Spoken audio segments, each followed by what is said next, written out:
C'est la clôture, il est 17h30, clôture quotidienne qu'on vit ensemble tous les soirs sur BFM Business dans Intégral Bourse. Et on rejoint Khalil Djebali pour analyser cette séance depuis XTB France. Rebonjour Khalil, quel bilan vous tirez de cette séance où on a réussi finalement à gagner encore 1%, troisième hausse d'affilée sur le CAC 40? Alors Guillaume, nous en tirons un bilan très positif pour aujourd'hui. Ce début d'année est quand même assez positif sur l'ensemble des places européennes et même sur les places américaines.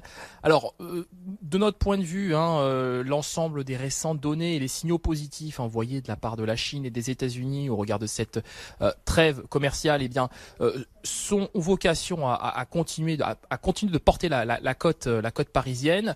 Donc la séance du jour confirme notre biais, notre sentiment positif à l'égard du CAC 40. Nous conservons notre biais haussier sur celui-ci en direction des 4850 dans un premier temps.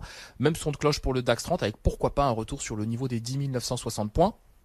Alors ça correspond d'ailleurs à des niveaux techniques assez symboliques, notamment pour les chartistes le niveau des 61,8% des retracements de Fibonacci pour le DAX 30 avec le niveau des 10 960 points.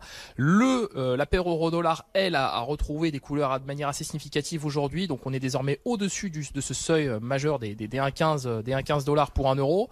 La hausse pourrait se poursuivre en direction des 1,1550.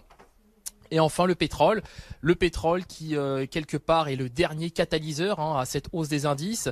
20% de hausse, je le disais tout à l'heure, depuis le 24 décembre dernier. On a un WTI qui évolue autour des 51 $ le baril, un Brent qui fluctue bon an mal an autour des 60 $ le baril. Donc que d'éléments positifs au moment où nous parlons. Donc c'est pour cette raison que nous avons un biais évidemment positif sur l'ensemble des indices européens. Khalil Djebali depuis XTB France, merci Khalil. Alors parmi les gagnants, vous le disiez, il y a Trigger.